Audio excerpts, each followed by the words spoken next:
Hello everyone, मैं हूं संदीप।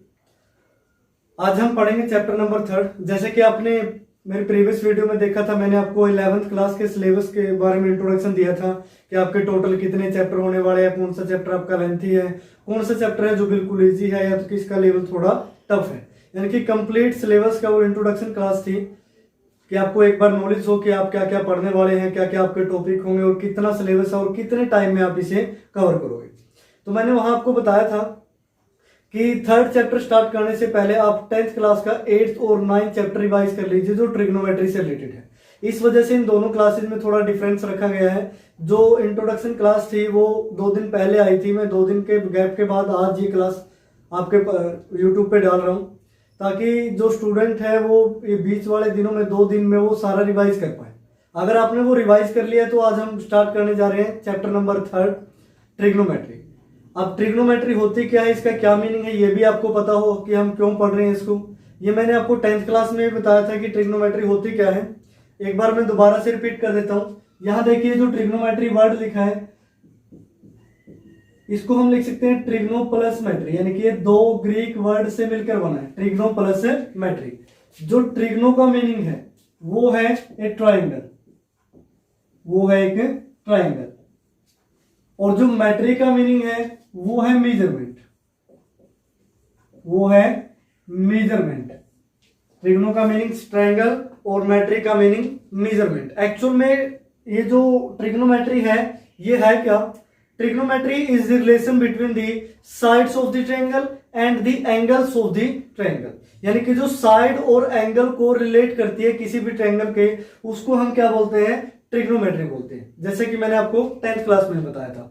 तो आइए स्टार्ट करते हैं एक्सरसाइज 3.1 के कुछ बेसिक कंसेप्ट इंट्रोडक्शन की, इसमें क्या क्या होने वाला है, किस टाइप के क्वेश्चन आप पढ़ोगे। तो सबसे पहले जो हमारा फर्स्ट टॉपिक है वो है एंगल। एंगल के बारे में आप सभी जानते हैं, आपने छोटी क्लासों में पढ़ा भी होगा कि ये 30 डिग्री का एंगल है, ये 40 डिग्री का एंगल है। प्रोटेक्टर की हेल्प से या फिर कंपास की हेल्प से हमने बनाया भी है इसको। लेकिन एक्चुअल में इसकी डेफिनेशन क्या है, ये एंगल क्या है, वो सारी चीजें भी हमें पता हो। इस चैप्टर को हम बहुत ही डीपली पढ़ेंगे ताकि इसमें से कोई भी ऐसा पॉइंट ना हो जो आपको ना आए। तो एंगल की जो फर्स्ट डेफिनेशन आई थी वो यूक्लिड ने दी थी। यूक्लिड की डेफिनेशन के अकॉर्डिंग एंगल है क्या, ये यूक्लिड जो नाम है ये भी आपने सुना होगा 9th क्लास के 5th चैप्टर में, जहां आपने यूक्लिड के पोस्टुलेट्स, यूक्लिड के एक्सियोम पढ़े थे। ये एक फेमस मैथमेटिशियन थे। यूक्लिड के अकॉर्डिंग जो एंगल है वो है क्या, देखते हैं।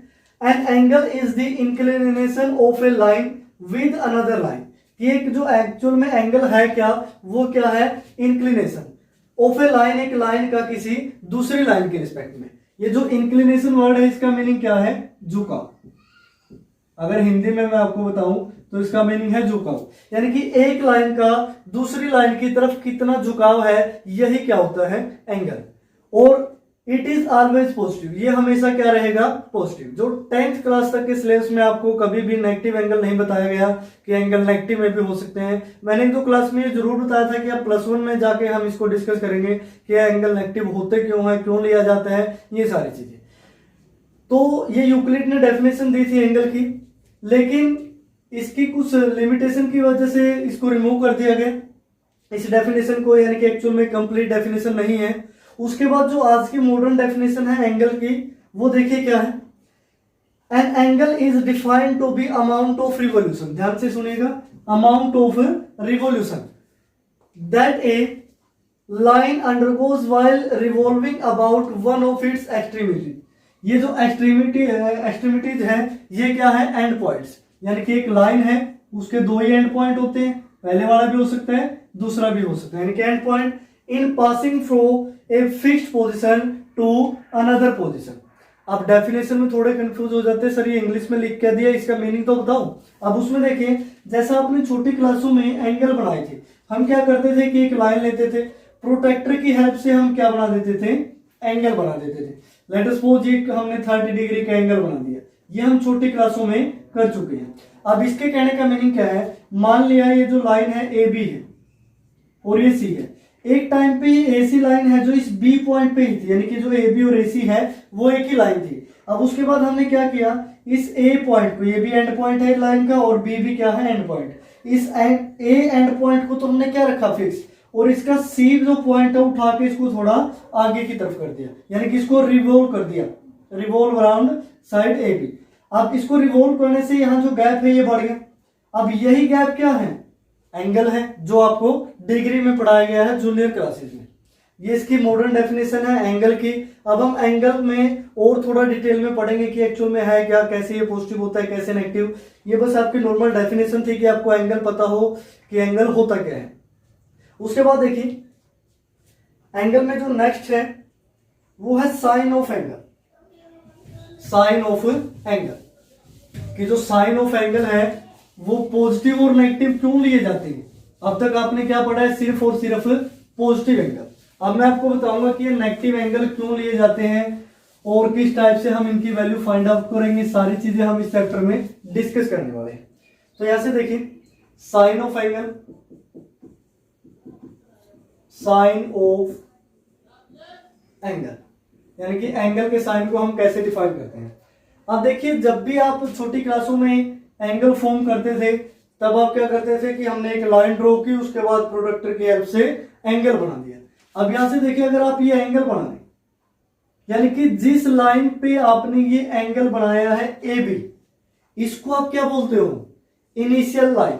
क्या बोलते हो, इनिशियल लाइन। इनिशियल लाइन या फिर इनिशियल साइड बोल सकते हो। अब ये जो लाइन ऊपर की तरफ दिख रही है ए सी, अब ए सी कौन सी लाइन है, terminal line. Terminal line, terminal line का मीनिंग क्या है कि कहीं ना कहीं इस ए बी से रिवॉल्व होके ऊपर की तरफ गई, और ये जो रिवॉल्यूशन है कि ये इस टाइप पर्टिकुलर टाइम में कितना रिवॉल्व हुई, इसी को हम क्या बोलते हैं, एंगल बोलते हैं। और यहां पे एंगल ये क्या है, पॉजिटिव है। यहां पे एंगल क्या है, ये पॉजिटिव है। अब आप ये सोच रहे होंगे कि इतना तो हमें भी पता है पॉजिटिव है, लेकिन ये पॉजिटिव है क्यों, लेकिन यानी कि नेगेटिव कब होगा और पॉजिटिव कब होगा, अब उस पर डिस्कस करते हैं। अब यहां से देखिए when terminal line, when terminal line revolves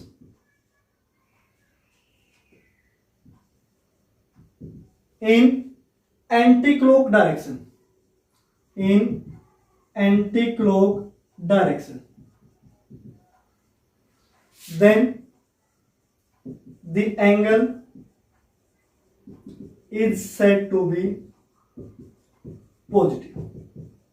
यानी कि जब भी ये जो टर्मिनल लाइन है ये एंटी क्लॉकवाइज डायरेक्शन में रिवॉल्व करेगी with respect to initial line. अब यहां से एक पॉइंट हमने फिक्स रखा और इसके एक पॉइंट को हम रिवॉल्व करा, लेट अस सपोज ये सी अब यहां पे चला गया, यानी कि सी की पोजीशन चेंज होगी। हो सकता है सी यहां भी चला जाए, हो सकता है सी यहां भी चला जाए, यानी कि जैसे जैसे वो रिवॉल्व कर रहा है ये सारे जो एंगल है वो क्या है, पॉजिटिव। क्योंकि कौन सी डायरेक्शन में रिवॉल्व कर रहा है, एंटी क्लॉकवाइज डायरेक्शन।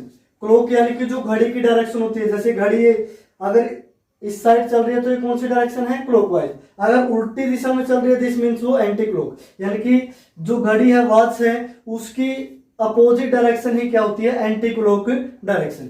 अगर वो एंगल या फिर वो terminal line anti clock direction में रिवॉल्व होती है, दिस मीन्स एंगल हम क्या लेंगे, पॉजिटिव। लेट अस सपोज यहां वैल्यू क्या है 30 डिग्री, तो इसको क्या लिखेंगे, पॉजिटिव 30 डिग्री। उसके बाद देखिए अगर इसी तरह ये कोई इनिशियल लाइन है, मान लीजिए ये पी क्यू है, ये क्या है, इनिशियल लाइन। इसी तरह एक पी आर कोई टर्मिनल लाइन है, ये क्या है, टर्मिनल लाइन। अब देखिए यहां पे जो एंगल है वो क्या होगा, पॉजिटिव होगा, क्योंकि अब आपने क्या देखा कि जो इनिशियल लाइन थी इससे यहां किस तरफ मूव कर रही है, एंटी क्लॉकवाइज डायरेक्शन में। किसकी तरफ, जो टर्मिनल लाइन की मूवमेंट कहां है, एंटी क्लॉकवाइज डायरेक्शन में। अगर सेम इसी तरह ये जो टर्मिनल लाइन पी आर है, हम मान लेते हैं कि ये जो स्टार्टिंग में ये पॉइंट पी और क्यू है इनिशियल लाइन, और आर पॉइंट भी कहीं ना कहीं यही है इसी क्यू पॉइंट पे। उसके बाद हमने आर को रिवॉल्व करना स्टार्ट कर दिया, यानी कि आर को हम थोड़ा नीचे ले आए, यहां डॉटेड लाइन से मैं रिप्रेजेंट कर रहा हूं। ये आर पॉइंट यहां से अब यहां फिक्स हो गया। अब यहां से इसको क्या करते थे, रिमूव। अब यहां से देखिए ये क्या है, पी आर एक लाइन है, इसको कंप्लीट लाइन पे लगा सकते हैं, डॉटेड मैंने समझाने के लिए, ताकि ये आपको ये लगे कि ये रिवॉल्व हो गए।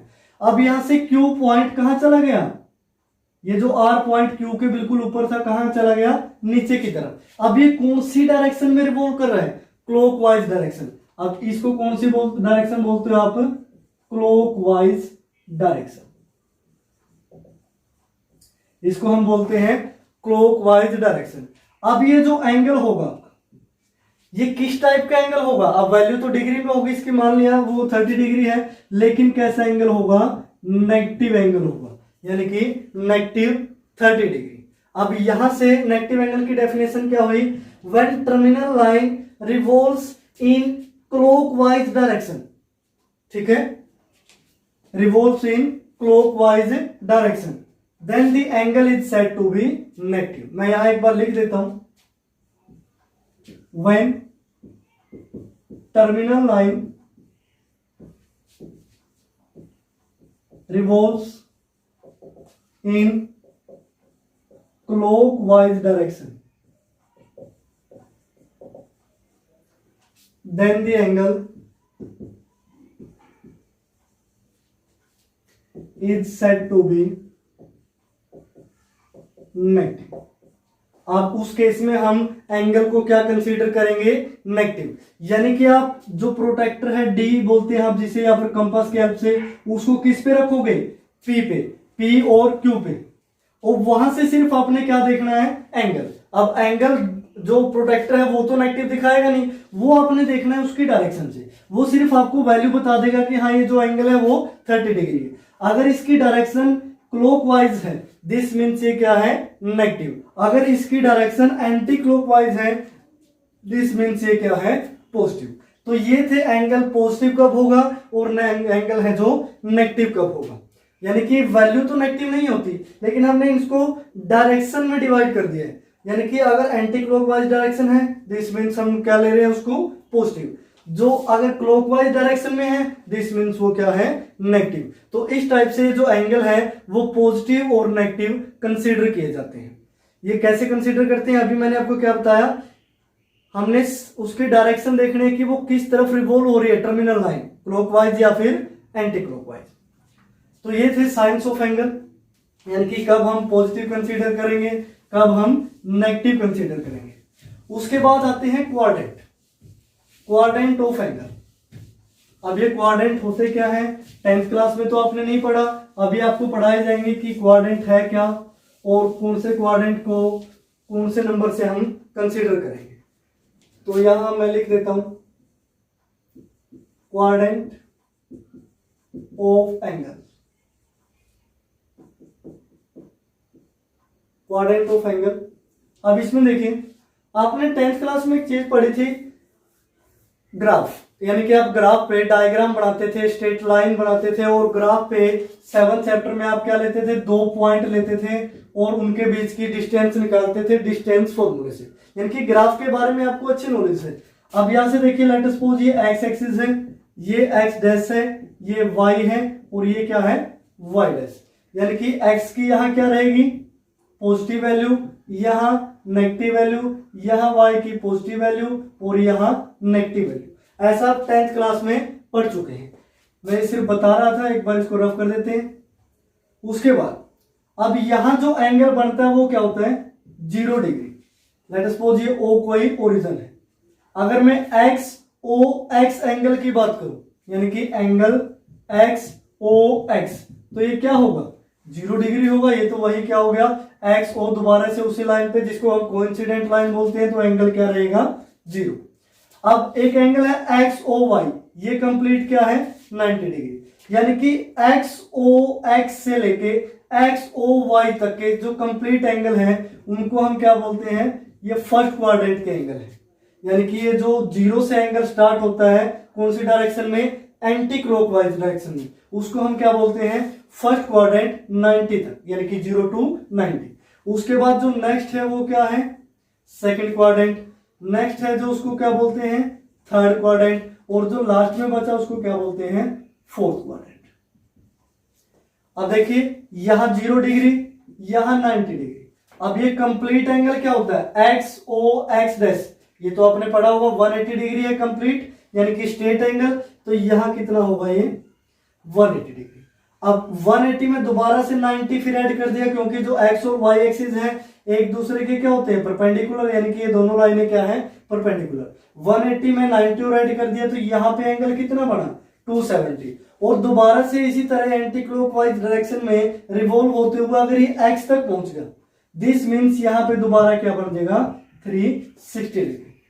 यहाँ पे 0 भी हो सकता है, 360 भी। अब वो क्या है, उसकी डायरेक्शन पे डिपेंड है। अगर हम ये बोले कि यही जो एक्स पॉइंट है रिवॉल्व होके दोबारा से फिर इस पोजीशन पे आया है, तो एक्स ओ एक्स एंगल क्या होगा, 360 होगा, 0 नहीं होगा। इन चीजों का आप ध्यान रखें। तो ये 4 थे क्वाड्रेंट। जो फर्स्ट क्वाड्रेंट था, फर्स्ट क्वाड्रेंट, यहां मैं क्वाड्रेंट लिख रहा हूं, यहां एंगल्स। अब फर्स्ट क्वाड्रेंट में कौन से एंगल आएंगे, 0 to 90 डिग्री। जो सेकंड क्वाड्रेंट है उसमें कितने एंगल आ सकते हैं, 90 to 180 डिग्री। जो थर्ड क्वाड्रेंट है उसमें एंगल 180 to 270 डिग्री। और जो फोर्थ क्वाड्रेंट है उसमें एंगल 270 to 360 डिग्री। यानी कि इनके बीच के जो भी एंगल हो गए, लेट सपोज मैं एक एंगल ले लेता हूं, मान लिया ये कोई लाइन है, यहां मैंने P पॉइंट लिया, XOP, XOP, और मैं ये बोल रहा हूं कि ये जो एंगल है वो 75 डिग्री है। तो आप बताएं कि ये कौन से क्वाड्रेंट में लाई करता है। अब हमने क्या पढ़ा कि फर्स्ट क्वाड्रेंट के एंगल की जो वैल्यूज है वो क्या होंगी, 0 से लेके 90 तक। तो ये कौन से क्वाड्रेंट में लाई करेगा, फर्स्ट क्वाड्रेंट में। अब इसी तरह आपको मैं कुछ क्वेश्चन देता हूं, आपने बताना है 60 डिग्री, 75 तो हो गया, यहां 70 डिग्री लिख लीजिए। उसके बाद 95 डिग्री, 120 डिग्री, 350 डिग्री, 260 डिग्री। इसी तरह आप एक और एंगल लिख लीजिए 130 डिग्री। अब आप इन्हीं सब एंगल का क्वाड्रेंट बताएंगे कि कौन से क्वाड्रेंट में लाई करते हैं। ये आप याद कर लीजिए कि ये जो 0 to 90 है उसको हम क्या बोलते हैं, first quadrant. 90 to 180 second quadrant, 180 to 270 third, और 270 to 360 फोर्थ क्वाड्रेंट। यानी कि ये जो एक्स ओ एक्स लाइन है 360 तक आते आते इसने एक जो कंप्लीट रिवोल्यूशन है वो पूरा कर लिया है। अब अगर एक कंप्लीट रिवोल्यूशन कंप्लीट करने के बाद वो वापस उसी पोजीशन पे आ जाती है, दिस मीन्स उस लाइन ने कितना एंगल कवर किया या फिर कितने रिवोल्यूशन लगाए, 360 डिग्री। यानी कि वो 360 डिग्री तक रिवॉल्व कर चुकी है। यानी कि इस टाइप की सिंबल लगा होता है, जैसे कोई लाइन है ए बी, अगर आपने शो करना है कि ये 360 डिग्री है, तब आप क्या लिखोगे, इस टाइप से यहाँ ये एरो बना के छोड़ दोगे। यानी कि ये जो लाइन है रिवॉल्व होकर दोबारा इसी पोजीशन पे आई है, तो ये जो एंगल है ये कितना होगा, 360 डिग्री हो। इन चीजों का आप ध्यान रखें। तो ये थे क्वाड्रेंट। अब नेक्स्ट जो पॉइंट होगा उसमें देखिए, आपने जो 10th क्लास तक के लेवल में पढ़े हैं वो जो एंगल है वो डिग्री में पढ़े हैं कि 0 डिग्री, 30 डिग्री, 45 डिग्री, 60 डिग्री और 90 डिग्री। ट्रिग्नोमेट्रिक टेबल में ये मेन से एंगल थे जिनको आप डिग्री में पढ़ रहे थे। अब ये क्या जरूरी है कि एंगल सिर्फ और सिर्फ डिग्री में ही हो, क्या और कोई यूनिट नहीं है। अब कुछ ऐसी क्वांटिटीज हैं जिनकी एक से ज्यादा यूनिट होती है। जैसे आप साइंस पढ़ते हैं, करंट की भी यूनिट है, वोल्टेज की भी यूनिट है, रेजिस्टेंस की भी यूनिट है, लेकिन कुछ ऐसी वैल्यूज हैं या फिर कुछ ऐसी क्वांटिटीज हैं जिनकी हम एक से ज्यादा यूनिट कंसीडर कर सकते हैं। अब ऐसा आप पढ़ भी चुके हैं। लेट सपोज एक एग्जांपल देता हूं एरिया या फिर वॉल्यूम का। अब एरिया क्या हो सकता है, सेंटीमीटर स्क्वायर में भी हो सकता है, मीटर स्क्वायर में भी हो सकता है, किलोमीटर स्क्वायर में भी हो सकता है, मिलीमीटर स्क्वायर में भी हो सकता है। अब ये तो नहीं हम बोल सकते कि ये जो चारों यूनिट है ये स्पेशली इस एरिया के लिए, किसी भी एरिया को हम यूनिट में चेंज कर सकते हैं। यानी कि कुछ ऐसी क्वांटिटीज हैं जिनकी एक से ज्यादा यूनिट हो सकती है। जैसे वॉल्यूम है, वॉल्यूम की भी यूनिट इसी तरह, जैसे मैंने यहाँ एरिया में स्क्वायर बताया है, वॉल्यूम में क्या हो जाएगा, क्यूब। अब इसी तरह ये जो एंगल है सिर्फ हम इसको डिग्री में ही मेजर नहीं करते, और भी कई चीजें हैं। मैं आपको बता देता हूं, एक है रेडियन, रेडियन है, एक है ग्रेड। रेडियन, ग्रेड और डिग्री आप ऑलरेडी पढ़ चुके हैं कि हम डिग्री में कंसीडर करते हैं। अब हम जो नेक्स्ट टॉपिक पढ़ेंगे उसमें रेडियन क्या है, ग्रेड क्या है, डिग्री क्या है, और एंगल को मिनट और सेकंड में भी लिखा जा सकता है, एंगल को हम मिनट और सेकंड में भी लिख सकते हैं। ये मैं आपको अभी नेक्स्ट टॉपिक में बताऊंगा, तब तक आप इसका स्क्रीनशॉट ले सकते हैं जो भी मैंने बताया। और ये जो वैल्यूज लिखी हैं आप कमेंट बॉक्स में इनके क्वाड्रेंट लिखें, यहाँ एंगल लिखें साथ में क्वाड्रेंट, या फिर मेरे को मैसेज करें। आप इन सभी एंगल्स के 3, 6 और 7 एंगल लिखे हैं, इनके क्वाड्रेंट बताएं। उसके बाद देखिए मेजर ऑफ एंगल, ये एक्चुअल में मेजर ऑफ एंगल है क्या, एक लाइन से पढ़ते हैं। The measure of N angle is the amount of rotation, यहां पे फोकस कीजिए, is the amount of rotation, यानी कि एंगल क्या है, अमाउंट ऑफ रोटेशन है, यही बस इसकी मेन डेफिनेशन है। Perform to get terminal side, यानी कि टर्मिनल साइड तक पहुंचने के लिए from initial side, initial side से। अब हम यहां क्या एज्यूम कर लेते हैं कि ये जो ए बी है ये तो क्या है, इनिशियल साइड है, और ये जो ए पी है ये क्या है, टर्मिनल साइड है। ए पी क्या है, टर्मिनल साइड। अब ए पी को हमने रिवॉल्व करना स्टार्ट किया, यानी कि रोटेट करना स्टार्ट किया। ये जो पी पॉइंट है यहां से यहां ऊपर की तरफ पहुंच गया, ये क्या हो गया, ए पी, यानी कि एक एंड को हमने क्या रखा, फिक्स, और दूसरे एंड को रोटेट करवा दिया। अब ये जो अमाउंट ऑफ रोटेशन है, यानी कि कितना रोटेट हुआ, यही क्या है, मेजरमेंट ऑफ एंगल है। यानी कि जितना अमाउंट यहां से रोटेट हुआ है उतना ही वो क्या होगा, एंगल होगा। अब एंगल को मेजर करने के लिए जो मोस्ट कॉमन यूज होती है यूनिट वो है 3 यूनिट, जो आपके सिलेबस में भी है। इन 3 यूनिट में से आप मैक्सिमम 2 यूनिट पढ़ोगे, वो है डिग्री और रेडियन। जैसे कि मैंने आपको ग्रेड के बारे में बताया था, ये ग्रेड जो यूनिट है वो रेयरली 1 या 2 क्वेश्चन में यूज हो गया आपके सिलेबस में, या हो सकता है कहीं ऑप्शनल क्वेश्चन में इसका यूज हो। ज्यादातर आपको डिग्री या फिर रेडियन से रिलेटेड ही क्वेश्चन पूछे जाएंगे। तो स्टार्ट करते हैं। जो तीनों यूनिट है उनके नाम मैंने आपके सामने लिखे हैं। जो फर्स्ट है वो है सेक्साडेसिमल, या फिर उसको क्या बोलते हैं, इंग्लिश सिस्टम। सेकंड है जो सेंटेसिमल, या फिर इसको फ्रेंच सिस्टम बोलते हैं। थर्ड है circular measure system. Circular measure system है क्या, इन तीनों में जो मोस्ट इंपोर्टेंट है वो है फर्स्ट एंड थर्ड, यानी कि जो सेक्साडेसिमल है और सर्कुलर मेजर सिस्टम। अब फर्स्ट के बारे में थोड़ा मैं आपको पढ़ा देता हूं कि सेक्साडेसिमल है क्या। अब यहां से देखिए ये जो डेफिनेशन मैंने लिखी है इसके according, if the rotation from initial side to terminal side, यानी कि इनिशियल साइड से टर्मिनल साइड तक जाने के लिए जो रोटेशन है, इज 1/360 ऑफ द रिवोल्यूशन, यानी कि उस रिवोल्यूशन का कितना हो, 1/360 हो, then the angle is said to be have to measure of 1 degree. अब उसको हम क्या बोलते हैं, 1 डिग्री बोलते हैं। मैंने आपको बताया था क्वाड्रेंट में कि अगर यहीं से ये कोई ए बी लाइन है, लेट अस सपोज ये सी बी एक ऐसी लाइन है, जो ये दोनों लाइनें कौन सी लाइन होंगी, कोइंसिडेंट लाइन, यानी कि ए बी बी और ए सी बी। अब हमने सी को रिवॉल्व करना स्टार्ट कर दिया। अब यहां से लेट अस सपोज ये जो सी पॉइंट है यहां तक रिवॉल्व हो गया, यानी कि जो अमाउंट ऑफ रोटेशन है यही क्या है, मेजर ऑफ एंगल। यही बोल रहा है अगर ये अमाउंट ऑफ रोटेशन 1/360 हो रिवोल्यूशन के, तब हम उस एंगल को क्या मेजर करेंगे, 1 डिग्री। यानी कि अगर ये टोटल रिवॉल्व करके दोबारा से यहां तक आ जाता है तो इसको हम क्या लेंगे, 360 डिग्री। अगर इसका सिर्फ एक ही पार्ट रिवॉल्व करता है तो हम उसको क्या लेंगे, 1 डिग्री। अब ये मत सोचना कि सर गैप ज्यादा है, 1 डिग्री से ज्यादा होगा, ये सिर्फ आपको समझाने के लिए है। यानी कि अगर वो कंप्लीट रिवोल्यूशन यहां तक आ जाता है, यानी कि एक रिवोल्यूशन कंप्लीट करके दोबारा से फिर वही सी पोजीशन पे आ जाता है, दिस मीन्स कितनी डिग्री होगी, 360 डिग्री। अगर उसका सिर्फ एक ही पार्ट वो कवर करता है तो हम उसको क्या बोलते हैं, 1 डिग्री। और इसकी रिप्रेजेंटेशन इस टाइप से है, यानी कि 1 डिग्री, या ऊपर इस टाइप से ये डिग्री का सिंबल है। तो ये था एंगल इन डिग्री, कि एक्चुअल में डिग्री है क्या, यानी कि एक कंप्लीट रिवोल्यूशन को अगर ये टर्मिनल लाइन दोबारा से एक कंप्लीट रिवोल्यूशन कंप्लीट करके दोबारा से सी पे आ जाती है, दिस मीन्स कितनी डिग्री होगी, 360। अगर सिर्फ एक ही पार्ट वो कवर कर पाती है, दिस मीन्स 1 डिग्री। अगर इसी तरह वो 90 पार्ट कवर कर पाती है तो कितना होगा, 90 डिग्री, जिसको आप राइट एंगल बोलते हो। तो ये जो फर्स्ट यूनिट थी वो थी आपकी डिग्री, या फिर सेक्साडेसिमल या इंग्लिश सिस्टम, इसको हम क्या बोलते हैं, डिग्री बोलते हैं। उसके बाद सेकंड देखिए सेंटेसिमल या फ्रेंच सिस्टम है क्या। अब इसमें अगर एक राइट एंगल यानी कि 90 डिग्री को हम 100 इक्वल पार्ट में कन्वर्ट कर दें, 100 इक्वल पार्ट्स। आप डेफिनेशन बुक में से देख सकते हैं, सारी चीजें लिखी पड़ी है, यहाँ सिर्फ आपको समझाया जाता है। यानी कि इस 90 डिग्री एंगल के, जैसे इस टाइप से कोई 90 डिग्री का एंगल है, अब आप इसको क्या बोलोगे, इनिशियल लाइन, इनिशियल लाइन। अब ये कौन सी लाइन है, टर्मिनल लाइन।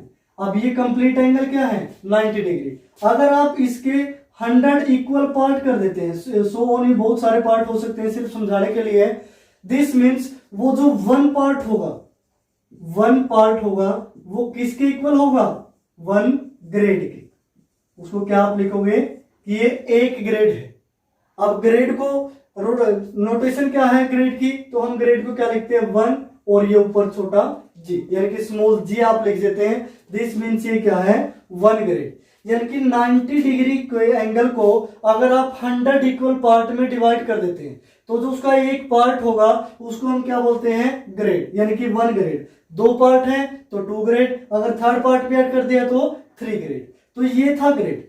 अब ग्रेड और डिग्री पढ़ चुके हैं। अभी मैंने बताया था कि हम इसको फर्दर डिवाइड कर सकते हैं, जैसे मैंने डिग्री का केस बताया था। अब देखो, अगर एक राइट एंगल है, राइट एंगल, तो कितने डिग्री होगा, 90 डिग्री। राइट एंगल है तो 90 डिग्री। और जो 1 डिग्री है वो किसके इक्वल होगा, 60 मिनट। अब मिनट आप ऐसे नहीं लिखेंगे क्योंकि ये टाइम नहीं बता रहे, आप एंगल का मेजरमेंट बता रहे हो। तो मिनट के लिए हम यहां क्या लगाते हैं, डैश, यानी कि 60 डैश लिखा है। दिस मीन्स वो जो एंगल है आप उसको या तो 1 डिग्री बोलिए या फिर आप उसको 60 मिनट बोल सकते हैं। यानी कि 60 मिनट में उसने कितना रोटेट किया है। जैसे आप फिजिक्स में पढ़ते हो कि एक इलेक्ट्रिक मोटर है कि अगर वो 1 मिनट में 300 रिवोल्यूशन कंप्लीट कर लेती है, तो हम क्या बोलते हैं, 300 रिवोल्यूशन पर मिनट। ये क्या होगा, इसके अमाउंट ऑफ रोटेशन। या फिर 1 सेकंड में मान लिया वो 10 to 20 रिवोल्यूशन है वो कंप्लीट करती है, ये सिर्फ मैं सपोज कर रहा हूं, तो हम उसकी स्पीड को क्या लिखेंगे कि 10 रिवोल्यूशन पर सेकंड।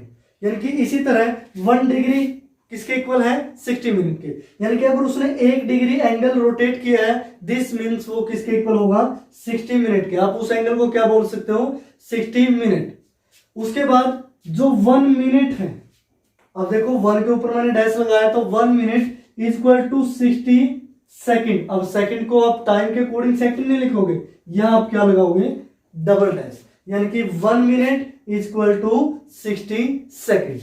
दोबारा से रिपीट कर रहा हूं, एक राइट एंगल कितने के इक्वल होता है, 90 डिग्री के, और 1 डिग्री 60 मिनट, और जो 1 मिनट है वो 60 सेकंड के। यानी कि एंगल को मिनट और सेकंडों तक भी लेके जाया जा सकता है। ये जरूरी नहीं है कि वो 90 डिग्री हो सकता है कि किसी एंगल की जो मेजरमेंट है वो 90 डिग्री और 50 मिनट हो और साथ में 30 सेकंड भी हो। यानी कि इस टाइप से भी एंगल हो सकते हैं। उसके सब पार्ट आगे से आगे पार्ट बढ़ते चले जाते हैं। लेकिन 10th क्लास तक आपने क्या पढ़ा था, सिर्फ डिग्री। आपको ये लगा ही नहीं कि ये मिनट और सेकंड में भी एंगल होंगे, तो ये जो मिनट और सेकंड में भी एंगल हो सकते हैं।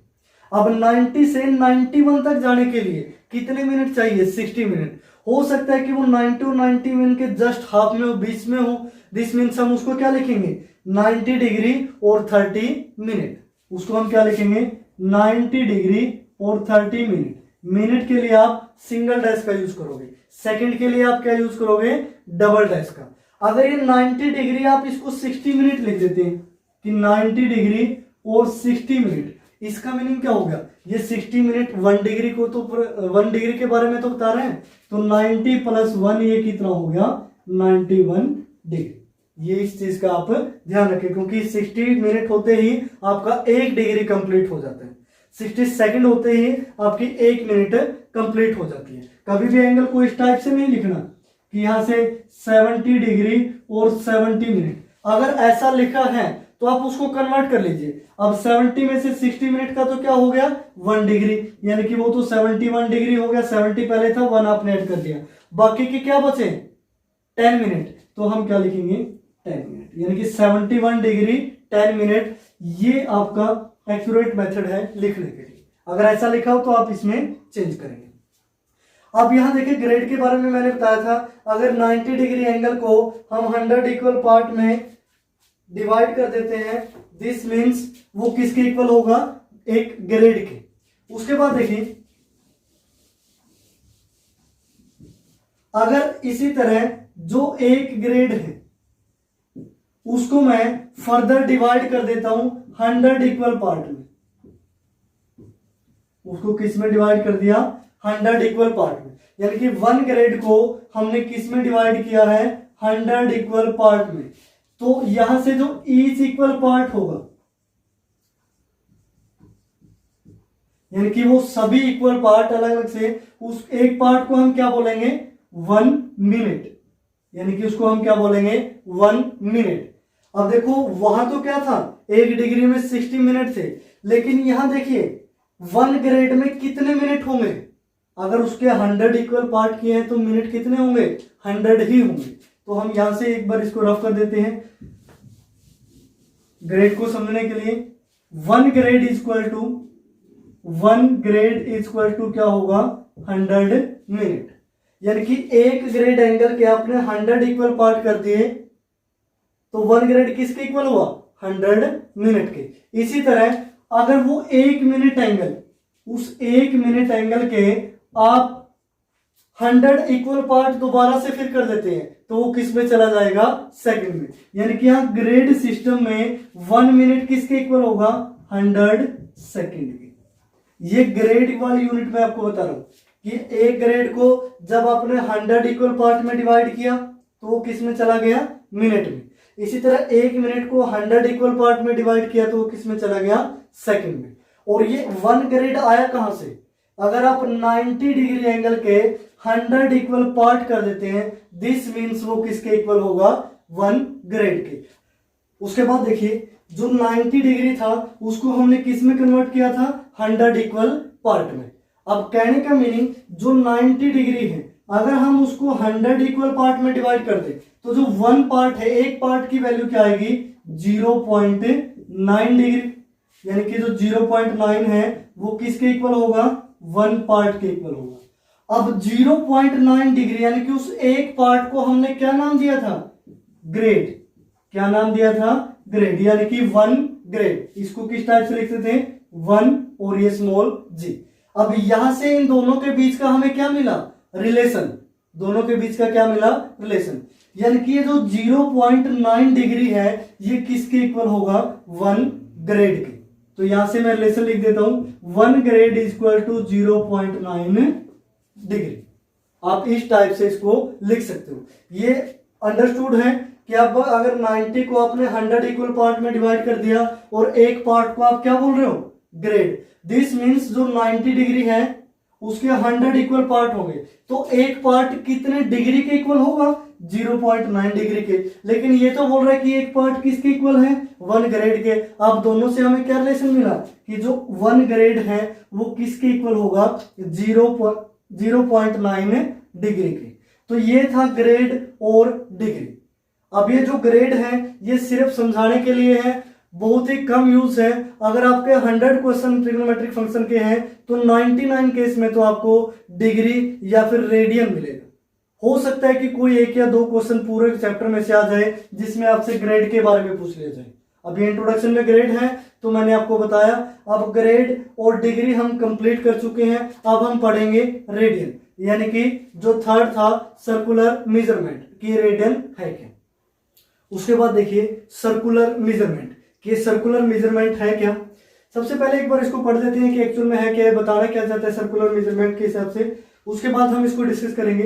The unit of measurement in this system is radian, यानी कि सर्कुलर मेजरमेंट में जो यूनिट है वो क्या होगी, रेडियन होगी। And A radian is an angle subtended at the centre of the circle. अब वो एक्चुअल में रेडियन है क्या, यानी कि वो एंगल है subtended at the centre of the circle by an arc. Arc के द्वारा सेंटर पे बनाया गया क्या है, angle. whose length is equal to the radius of the circle, जो जिसकी लेंथ है किसके इक्वल है, रेडियस ऑफ सर्कल के। And 1 radian is denoted by 1 और ऊपर आपने स्मॉल c लिख देना है। अब इसको समझिए है क्या, हम एक सर्कल ले लेते हैं। सर्कल में ये क्या है, सेंटर पॉइंट। लेट सपोज ये क्या है, O।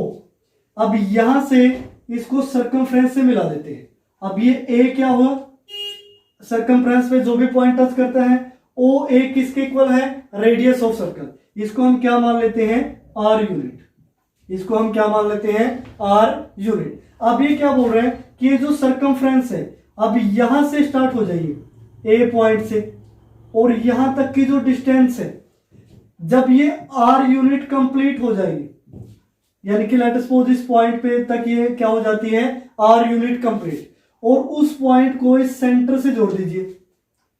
अब आप इसको इस टाइप से भी समझ सकते हैं कि यहां ए पॉइंट है, और लेट सपोज इसी पॉइंट पे एक और वैल्यू है, यानी कि पी पॉइंट।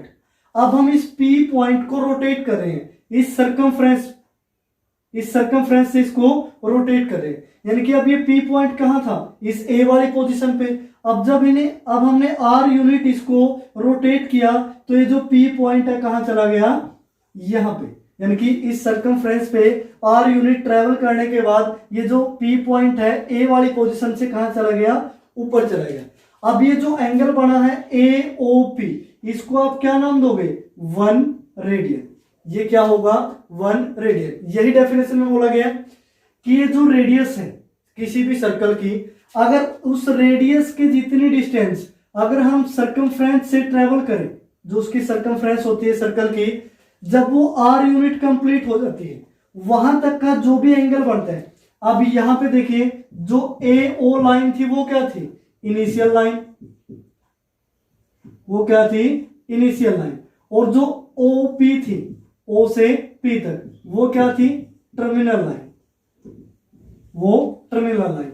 अब हमने ओपी को रोटेट करवाया कहां, सरकमफ्रेंस से होके। जब सरकमफ्रेंस ए या जहां आर यूनिट डिस्टेंस कवर हुई, तो हम इस ओपी लाइन को कहां तक ले गए, यहां तक। ये पोजीशन है जो ओपी लाइन की, ये क्या है, टर्मिनल लाइन। और यहां पे ये क्या थी, इनिशियल लाइन, जो ए बी थी, इनिशियल लाइन। अब यहां एक पी पॉइंट तक ये जो ओपी है, ये क्या है, टर्मिनल लाइन।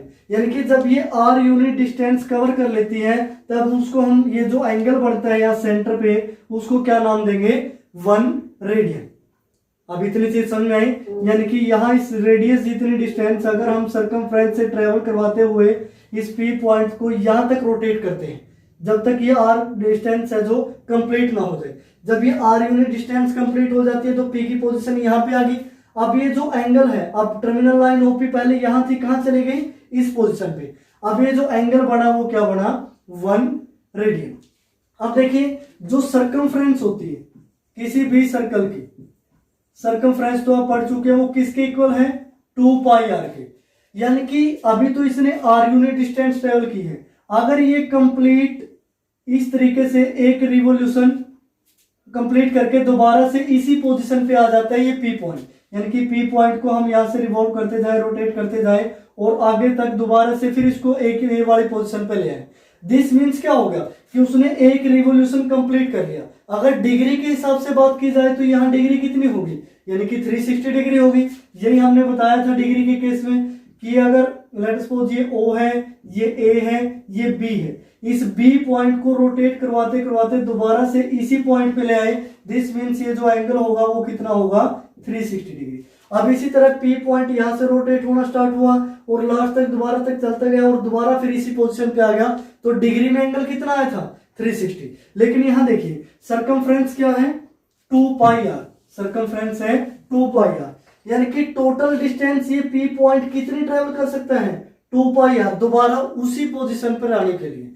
लेकिन आर डिस्टेंस तक के एंगल को हमने क्या नाम दिया, 1 रेडियन। तो ये जो टोटल एंगल होगा, टोटल एंगल इन 1 रिवोल्यूशन, या फिर 1 आप यहां लिख सकते हो कंप्लीट रिवोल्यूशन, एक कंप्लीट रिवोल्यूशन में। अब कंप्लीट रिवोल्यूशन में कितनी डिस्टेंस ट्रेवल करेगा, 2 पाई आर, यहां ए पॉइंट से दोबारा से यहीं तक कितनी डिस्टेंस ट्रेवल की, 2 पाई आर। और आर यूनिट डिस्टेंस अगर वो ट्रेवल करता है उसको क्या नाम दिया, 1 रेडियन। अब दोबारा से फिर वो आर यूनिट डिस्टेंस ट्रेवल करेगा तो कितना हो गया, 2 रेडियन, दोबारा से फिर इस तरह ये रेडियन बढ़ते जाएंगे। यानी कि टोटल कितनी आर यूनिट डिस्टेंस ट्रेवल कर रहा है, आर से आर कैंसिल करेंगे तो वैल्यू क्या आई, 2 पाई। यानी कि ये जो 2 पाई है ये क्या होगी, एक कंप्लीट रिवोल्यूशन में कितने रेडियन होंगे, 2 पाई होंगे। यहां से देखिए एक कंप्लीट रिवॉल्यूशन में कितने रेडियन होंगे 2 पाई, क्योंकि r डिस्टेंस 1 रेडियन के इक्वल है, तो 2 पाई r डिस्टेंस किसके इक्वल होगी, कितने रेडियन के इक्वल होगी, तो हमने किससे डिवाइड कर दिया, r से डिवाइड कर दिया। दिस मीन्स एक कंप्लीट रिवॉल्यूशन में एक सर्कल के अंदर कितने रेडियन होंगे 2 पाई। अब हमने पढ़ा कि एक रिवॉल्यूशन में रेडियन कितने हैं 2 पाई। मैं यहां लिख देता हूं रेडियन, अभी इसकी यूनिट नहीं लिखेंगे, ये क्या है 2 पाई रेडियन है, या फिर आप इस टाइप से लिख सकते हैं ये 2 पाई, इस टाइप से आप क्या लगा दीजिए c, यानी कि एक रिवॉल्यूशन में कितने रेडियन है 2 पाई। लेकिन हम लाइन के केस में हमने क्या पढ़ा था कि अगर एक लाइन यहां से दोबारा से रिवॉल्यूशन कंप्लीट करके इसी पोजीशन पे आ जाती है तो डिग्री कितने होंगे 360। अब देखिए बातें तो वही है, यहाँ ये क्या था सर्कल से बाहर था, ये सर्कल के अंदर था, यहाँ ये जो पी पॉइंट है सर्कल के अंदर मूव करके दोबारा उसी पोजीशन पे आ रहा है, तो कितने रेडियन बने 2 पाई, लेकिन डिग्री कितनी बनी 360। यानी कि कहने का मीनिंग जो 2 पाई है, जो 2 पाई रेडियन है वो किसके इक्वल होगा 360 के। तो जो पाई रेडियन है वो किसके इक्वल होगा, डिवाइडिंग बाय 2 बोथ साइड, तो यहाँ वैल्यू क्या आई 180 डिग्री। यानी कि जो पाई रेडियन है उसकी वैल्यू किसके इक्वल होगी 180 डिग्री के। अब हमें यहाँ तीनों के बीच का रिलेशन पता चला कि एक्चुअल में है क्या। मैं एक बार दोबारा से लिख देता हूं, 1 ग्रेड किसके इक्वल है 0.9 डिग्री के, 0.9 डिग्री के। उसके बाद देखिए जो पाई रेडियन है वो किसके इक्वल है 180 डिग्री के, पाई रेडियन है जो 180 डिग्री के। अगर यहीं से मैं आपसे बोलूं कि 1 डिग्री कितने रेडियन के इक्वल होगा, तो दोनों तरफ किससे डिवाइड करना पड़ेगा 180 से, क्योंकि यहां आपने क्या बनाना है 1 डिग्री, तो 1 degree is equal to pi by 180 radian, यानी कि 1 degree is equal to pi by 180, ये क्या हो गया रेडियन हो गया। तो इस टाइप से ये तीनों के बीच का रिलेशन है। तो इस वीडियो में फिलहाल इतना ही। आपने पढ़ा एंगल की डेफिनेशन, उसकी 3 इंपॉर्टेंट यूनिट्स, उन तीनों इंपॉर्टेंट यूनिट्स को हमने अलग अलग डिस्कस किया, उसके बाद हमने तीनों को रिलेट किया। तो नेक्स्ट वीडियो तक आपका काम क्या है कि इस इंट्रोडक्शन को आप दोबारा से पढ़ें, एक बार वीडियो को देखें। हो सकता है कि मैं थोड़ा स्पीड से बोलता हूं तो आपको 1-2 पॉइंट मिस हो जाए, तो आप वीडियो को पॉज कीजिए, दोबारा से फिर बैक जाइए। इस वीडियो में से कोई भी ऐसा पॉइंट ना हो जो आपको समझ में ना आया हो, यानी कि यहां तक जो एंगल की तीनों यूनिट बताई है और उनका रिलेशन बताया है, यहां तक आपने नेक्स्ट वीडियो के आने तक कंप्लीट कर लेना है। आप एक बार इसको रफ कॉपी पे लिखोगे, उसके बाद आप फेयर कॉपी पे भी लिखोगे। एंगल की डेफिनेशन, यूक्लिड की डेफिनेशन, मॉडर्न डेफिनेशन क्या कहती है, उसके साइन कब पॉजिटिव नेगेटिव होंगे, मैं दोबारा से रिपीट कर रहा हूं। उसके बाद मेजरमेंट ऑफ एंगल होती क्या है, कैसे मेजर करते हैं, उसकी 3 यूनिट कौन सी है और उन यूनिटों को आपने डिफाइन कैसे किया, और बाद में उन तीनों यूनिटों को आपने रिलेट कैसे किया। तो आज की वीडियो में फिलहाल इतना ही। जो नेक्स्ट पार्ट होगा इंट्रोडक्शन का वो मैं नेक्स्ट वीडियो में आपको बताऊंगा।